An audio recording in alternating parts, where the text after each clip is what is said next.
उन्हाळा आलाय आणि आपण आईस्क्रीम खाणार नाही असं कसं होईल? उन्हाळा म्हणजेच आईस्क्रीम खाण्याचा सीझन. अगदी मन सोक्त आईस्क्रीम आपण उन्हाळ्यातच खातो. तर आज आपण इथे चोकोबारची रेसिपी पाहणार आहोत. नमस्कार, मी स्मृती देसाई तुम्हा सगळ्यांचं स्वागत करते हाऊस पार्टी टुडे स्पेशल या चॅनलमध्ये. आणि आज आपण इथे घरच्या घरी चोकोबार कसे बनवायचे ते मी तुम्हाला दाखवणार आहे. अगदी साधी रेसिपी आहे, झटपट तयार होते. फक्त फ्रीजिंगचा टाइम सोडला तर अगदी झटपट अशी ही तयार होणारी ही रेसिपी आहे. चला तर मग आपण लगेच सुरुवात करूया. तर हे चोकोबार बनवण्यासाठी आपल्याला इथे सगळ्यात आधी लागणार आहे ते म्हणजे हे ओरिओ बिस्किट्स. तर हे व्हॅनिला क्रीमचे ओरिओ बिस्किट्स मी इथे घेतलेले आहेत. 10-10 रुपयाचे हे 5 पुडे मी इथे घेतलेले आहेत. साधारण 25 ओरिओचे बिस्किट्स आपण या रेसिपीत वापरणार आहोत. मी मुद्दाम हे 10 रुपयावाले पाकिटे घेतलेले आहेत, जेणेकरून जर मोल्ड कमी पडला तर आपण ह्याच पाकिटांमध्ये आपले चोकोबार सेट करणार आहोत. तर सगळ्यात आधी ह्यातली सगळी जी बिस्किटं आहेत ओरिओची ती काढून आपल्याला दुधासोबत ही अगदी बारीक अशी ग्राइंड करून घ्यायची आहेत. तर इथे हे सगळ्या पुड्यांमधली जी ओरिओ बिस्किट्स आहेत ते मी इथे मिक्सर ग्राइंडरमध्ये काढून घेतलेले आहेत. आता हा जो पुडा तुम्हाला दिसतोय, ज्या पुड्यात ती आपण बिस्किटं काढली, ह्याच पुड्याने मोजून आपण दूध घेणार आहोत. तर साधारण 5 पाकिटं इथे ओरिओची बिस्किट्स मी घेतलेले आहे. त्याच पाकिटाने मोजून 3 पाकिट एवढं दूध मी इथे टाकणार आहे. तर हे पहा, अगदी व्यवस्थित असं प्रमाण आहे. छान ह्याचे अगदी चोकोबार तयार होतात. तर इथे 3 पाकिटं भरून मी दूध घेतलेलं आहे व आता ह्याला मी बारीक करून घेते. दूध घेताना साई सकट मी इथे दूध वापरलेलं आहे. आता हे मिक्सरला व्यवस्थित असं मी बारीक करून घेतलंय. बारीक करतेवेळी ह्याला एकदा मध्ये ढवळा, नाहीतर बिस्किट्स खाली राहतील. आता ह्यामध्ये 1/4 कप एवढं हे फ्रेश क्रीम मी इथे घालते. तर हे फ्रेश क्रीम घातल्यानंतर पुन्हा एकदा आपल्याला याला छान असं ग्राइंड करून घ्यायचं आहे. ते पहा, अगदी स्मूथ असं बॅटर आपल्याला इथे तयार झालेलं आहे. आता हे बॅटर आपल्याला मोल्डमध्ये सेट करण्यासाठी पोर करायचं आहे. तर इथे मी कुल्फी मोल्ड घेतलेले आहेत. तुमच्याकडे जर कुल्फी मोल्ड नसतील तर आपल्याकडे जे चहाचे छोटे पेले असतात त्यात सुद्धा तुम्ही हे सेट करू शकता. तर इथे मी हे कुल्फी मोल्डमध्ये पोर करून घेते. मिश्रण थोडंसं जास्त आहे म्हणून मी इथे हे बिस्किटचे पुडे जे आहेत त्याचा सुद्धा वापर करणार आहे. त्यात सुद्धा आपण काही जे चोकोबार आहेत ते सेट करून घेणार आहोत. व आता जे उरलेलं बॅटर आहे ते आपण जे ओरिओचे बिस्किट्स ज्या पॅकेटमधून घेतले होते त्या पॅकेट्समध्ये ओतून हे पॅकेट्स आपण ग्लासमध्ये ठेवणार आहोत, जेणेकरून त्याला छान असा बेस मिळेल व अगदी व्यवस्थित असं आपलं चोकोबार ह्यामध्ये सेट होईल. तर इथे साधारण या बॅटरसाठी मी 3 पुडे मला इथे लागले. तर हे 3 पुड्यांचा मी इथे मोल्ड म्हणून वापर केलेला आहे. अशा पद्धतीने कुल्फी मोल्ड व 3 ओरिओच्या बिस्किटच्या पाकिटांचे मोल्ड म्हणून वापर केल्यानंतर आपलं व्यवस्थित असं बॅटर इथे फिट झालेलं आहे. आता पुन्हा एकदा हे जे कुल्फी मोल्ड आहेत मी इथे सिल्वर फॉइलने याला पॅक करून घेते, कारण आपल्याला ह्यामध्ये स्टिक्स लावायचे आहेत. तर स्टिक्स लावण्यासाठी मी याला सिल्वर फॉइलने पॅक करून घेतलंय व आता चाकूने याला मध्ये छेद करून घेते व यामध्ये ज्या आईस्क्रीम स्टिक्स मिळतात त्या आपण इथे लावणार आहोत. तर हे पहा, या स्टिक्स आता मी इथे फिक्स करून घेणार आहे. या आईस्क्रीम स्टिक्स आपल्याला कोणत्याही स्टेशनरी शॉपमध्ये अगदी इझिली अवेलेबल आहेत. तर सगळ्या मोल्डमध्ये अगदी व्यवस्थित अशा ह्या स्टिक्स मी फिक्स केल्यानंतर आपण हे मोल्ड डीप फ्रीझरमध्ये 5 ते 6 तास किंवा ओव्हरनाईट फ्रीज होण्यासाठी ठेवणार आहोत, जेणेकरून आपले जे हे चोकोबार आहेत ते अगदी व्यवस्थित असे सेट होतील. तर आता हे मोल्ड मी डीप फ्रीझरमध्ये ठेवून देते व ह्यानंतर आपण 5 ते 6 तासांनी हे सेट झाल्यानंतर भेटूया. आपले चोकोबार फ्रीजमध्ये अगदी व्यवस्थित असे सेट झालेले आहेत व फायनल लुकसाठी मी इथे हे काही काजू बारीक करून हे मी व्यवस्थित रोस्ट करून घेते, जेणेकरून चोकोबारला आपल्या छान असा क्रंच येईल.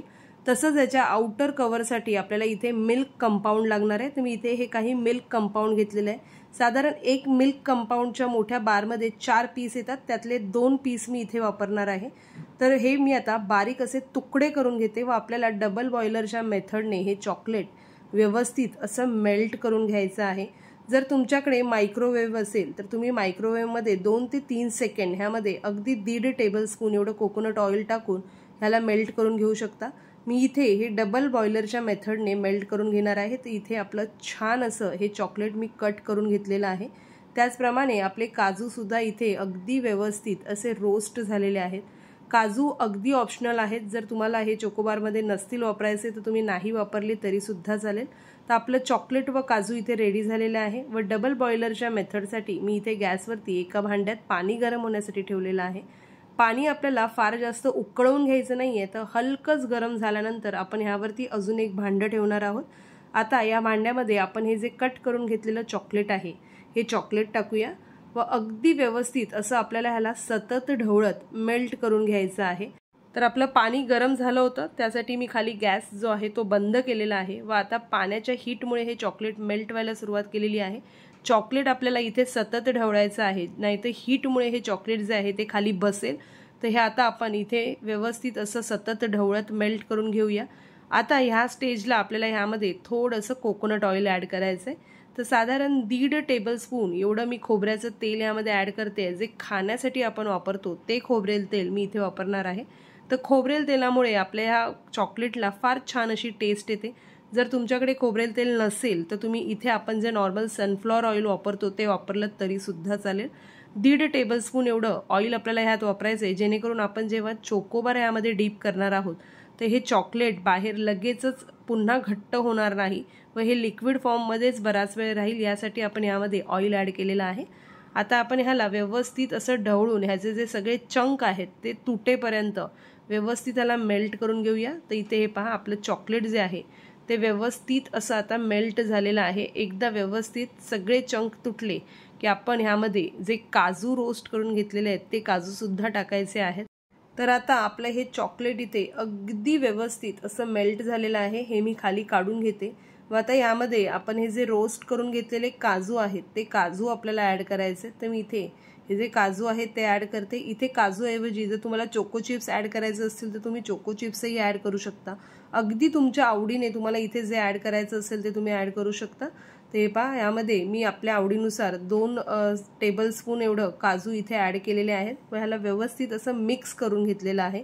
आता हे जे मिश्रण आहे हे आपल्याला या ग्लासामध्ये काढून घ्यायचं आहे, कारण आपण जे चोकोबार बनवलेले आहेत त्या चोकोबारला सगळ्या बाजूंनी अगदी व्यवस्थित असं चॉकलेटचं कोटिंग होण्यासाठी आपण ते चोकोबार या ग्लासामध्ये डीप करणार आहोत, जेणेकरून हे जे चॉकलेट सॉस आहे हे आपल्या चोकोबारला अगदी व्यवस्थित असं सगळ्या बाजूंनी कोट करेल। मी मोल्ड सुद्धा फ्रीझरमधून काढून घेतलेले आहेत। हे पहा, अगदी छान असे आपले चोकोबार इथे सेट झालेले आहेत। आता हे आपल्याला डिमोल्ड करायचे। डिमोल्ड करण्यासाठी तुम्ही अशा पद्धतीने हाताने घासून हाताच्या हीटने किंवा अगदी मी पाण्याचा ग्लास घेतलेला आहे, यात मी हलकं कोमट पाणी घेतलेलं आहे, त्यामध्ये आपला हा मोल्ड अगदी 2 सेकंडसाठी डीप करते व तुम्ही पाहू शकाल की ती इझिली हे चोकोबार आहे हे यामधून डिमोल्ड होईल। अगदी सहज डिमोल्ड होतं व त्यानंतर आपण हे चोकोबार आपल्या चॉकलेट सॉसमध्ये डीप करून घेणार आहोत। हे पहा, अगदी छान असं आपलं चोकोबार सेट झालेलं आहे। आता या चॉकलेट सॉसमध्ये मी याला डीप करून घेते। ग्लासामध्ये अशा पद्धतीने केल्यामुळे अगदी चारही बाजूंनी व्यवस्थित असं चॉकलेटचं कव्हरिंग आपल्या चोकोबारला बसतं। ते पहा, अगदी छान मध्ये मध्ये काजू सुद्धा याला स्टिक झाले व व्यवस्थित असं आपलं चोकोबार इथे सेट झालेलं आहे। आपलं जे चोकोबार आहे ते ऑलरेडी खूप थंड असल्यामुळे जे चॉकलेट सॉस आहे ह्याचं कव्हर इमिजिएटली त्यावरती सेट होतं। तर हे पहा, अशा पद्धतीने आपलं हे एक चोकोबार इथे छान असं तयार झालेलं आहे।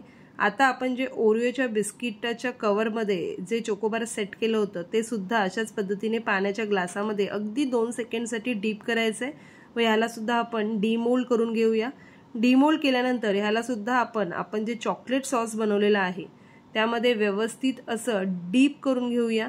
तर हे पहा, अगदी छान असं आपलं हे सुद्धा चोकोबार इथे तयार झालेलं आहे। आता उरलेले जे मोल्डमधले चोकोबार आहेत ते अशाच पद्धतीने मी ह्या चॉकलेट सॉसमध्ये डीप करून तयार करून घेते। तर इथे आमचा आईस्क्रीम लवर आलेला आहे। मम्मा, मला प्लीज लवकर आईस्क्रीम दे असं त्याचं म्हणणं चालू आहे आणि मी त्याला सांगत आहे की थांब, मला ह्याचे जरासे फोटो काढून घेऊ देत, मग मी तुला देते। तर अशा पद्धतीने आपले इथे चोकोबार तयार झालेले आहेत। आता मी पटपट तुम्हाला हे चोकोबार ट्राय करून दाखवते, म्हणजे आमच्या आईस्क्रीम बोक्याला हे मला देता येतील। ते पहा, अशा पद्धतीने माझे हे चोकोबार इथे तयार झालेले आहेत। अगदी छान व्यवस्थित असं चॉकलेटचं कव्हर यावरती सेट झालेलं आहे। आपण जे काजू यामध्ये टाकले होते ते काजू सुद्धा या कव्हरमध्ये छान कोट झालेले आहेत। आता मी ह्याचा एक बाईट घेऊन सुद्धा तुम्हाला दाखवते।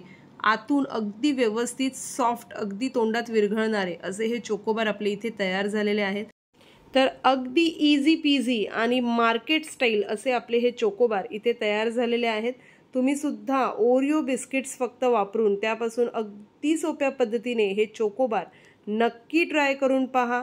फार साधी सोपी आणि झटपट अशी तयार होणारी ही चोकोबारची रेसिपी आहे. लहान मुलांना तर आवडतेच, मात्र मोठ्या माणसांना सुद्धा हे चोकोबार फार आवडतील. नक्की ट्राय करून पहा. आणि जर तुम्हाला माझी ही रेसिपी आवडली असेल तर माझ्या या व्हिडिओला लाईक व जास्तीत जास्त शेअर करायला विसरू नका. त्याचप्रमाणे जर माझ्या चॅनलला तुम्ही अजून सबस्क्राईब केलं नसेल तर प्लीज त्याला सबस्क्राईब करा, जेणेकरून माझे येणारे सगळ्या व्हिडिओचे अपडेट्स तुम्हाला इमिजिएटली तुमच्या फोनवरती मिळतील. चला तर मग पुन्हा लवकरच आपल्या पुढच्या व्हिडिओमध्ये भेटूया. तोपर्यंत तुम्ही हे चोकोबार एन्जॉय करा.